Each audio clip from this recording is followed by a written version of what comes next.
पिता गए लोकसभा, पुत्र को है विधानसभा की आस। नमस्कार, आप शान के साथ देखना स्टार्ट कर चुके हैं ट्यूबलाइट न्यूज़ 24। विधानसभा चुनाव का आगाज हो चुका है। नई नई पार्टियां बन रही हैं, डेली नए नए समीकरण बन रहे हैं, बिगड़ रहे हैं। लेकिन हम बात करेंगे वैसे सांसदों की जिनके पुत्र को विधानसभा का आस है, विधानसभा टिकट मिलने का आस है, उनको जीत का इंतजार है। इस दौर में सबसे आगे हैं पाटलिपुत्रा के सांसद श्री राम कृपाल यादव के बेटे अभिमन्यु यादव, जिनकी दावेदारी समझी जा रही है ओबरा सीट से। दिन रात मेहनत भी कर रहे हैं, लोगों के बीच जा भी रहे हैं और एक नया संगठन स्टार्ट करके कार्यवर्तक सामाजिक कार्य भी कर रहे हैं। टीम अभिमन्यु के नाम से उनका एक टीम चल रहा है जिसमें कि वो हर तरह के मदद कर रहे हैं, ना सिर्फ ओबरा विधानसभा की बल्कि और दूसरे भी विधानसभा क्षेत्रों की वो मदद कर रहे हैं। लेकिन उनका मेन जो नज़र है वो है विधानसभा चुनाव का ओबरा सीट। ओबरा सीट पे वो क्यों जाना चाह रहे हैं, उसका सीधा सीधा असर ये है कि ये सीट आरजेडी के पास है। जब एनडीए से अलग जेडीयू थी तो जेडीयू ने ये सीट छोड़ दिया था। एनडीए की तरफ से आरएलएसपी लड़ रही थी, लेकिन आरएलएसपी के उम्मीदवार जो थे वो बुरी तरीकों से हार गए थे। वैसे भी आरएलएसपी अब एनडीए में है नहीं, तो जाहिर सी बात है एनडीए के लिए एक नया उम्मीदवार ढूंढना है, जिसका टीम अभिमन्यु और उनके संरक्षक अभिमन्यु यादव को पूरा इंतजार है अपनी दावेदारी का। वैसे वो कहीं और भी देख रहे हैं जिसमें है मनेर विधानसभा सीट, लेकिन वहाँ से ये दावेदारी इनकी कम पड़ जा रही है क्योंकि वहाँ पे आरजेडी के विधायक हैं और जो दूसरे हैं वो भाजपा के टिकट से ही लड़े थे। इस वजह से वहाँ पे दावेदारी कमज़ोर देखते हुए ये ओबरा की सीट की तरफ मूव कर चुके हैं। दूसरे सांसद जिनके बेटे को है विधानसभा की आस, उनका नाम है छेदी पासवान। छेदी पासवान जो कि सासाराम के सांसद हैं, उससे पहले वो विधायक भी रह चुके हैं चिनारी मोहनिया विधानसभा से। यहीं से उनके बेटे 2015 में चुनाव भी लड़े, लेकिन हार गए।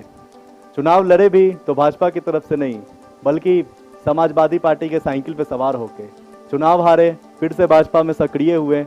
अभी भाजपा कार्यकारिणी के सदस्य हैं। समाजवादी पार्टी के टिकट से चुनाव लड़ के हारने के बाद वो लगभग 8,000 से 9,000 नए लोगों को भाजपा में जोड़े, कार्यकारिणी के सदस्य बने।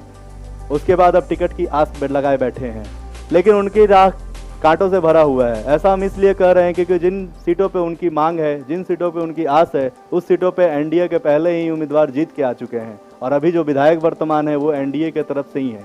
तो लगभग इनका आस जो है वो कांटों भरा है, लेकिन फिर भी रवि को पूरा विश्वास है कि ये अपनी सीट निकाल लेंगे। तीसरे जो सांसद हैं, या यूँ कहें सांसद नहीं, वो खुद केंद्रीय राज्य स्वास्थ्य मंत्री हैं अश्वनी कुमार चौबे। अश्वनी कुमार चौबे के बेटे शाश्वत चौबे, जो कि पिछला बिहार विधानसभा चुनाव भी लड़े थे, 2015 में लड़े थे, लेकिन 11,000 वोटों से उनके हार की सामना करनी पड़ी थी। हार के बावजूद भी वो लगातार अपने क्षेत्र में पकड़ बनाए हुए हैं, लोगों से मिल रहे हैं, लोगों की मदद कर रहे हैं, लोगों के फरमान सुन रहे हैं और लगभग हमारे सूत्रों से ये पता भी चल चुका है कि लगभग उनका टिकट फाइनल ही है।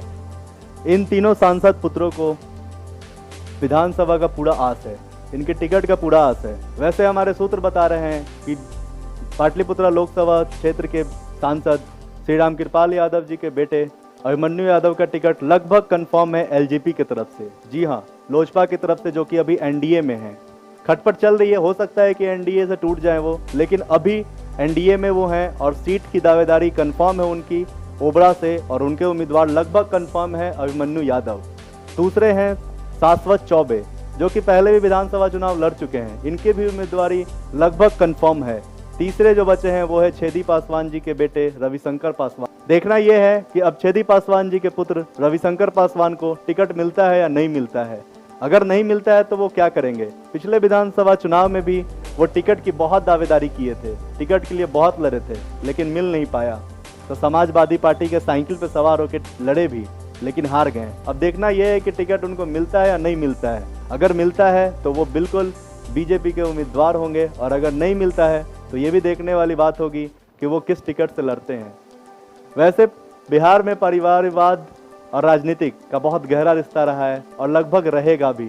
जो भी अपडेट्स आएंगे आगे आपको ट्यूबलाइट न्यूज़ 24 देता रहेगा। अभी फिलहाल इतना ही। आगे के विधानसभा चुनावों की बात करेंगे, कुछ मुद्दों की भी बात करेंगे और एक नए प्रोग्राम के साथ आएंगे। तब तक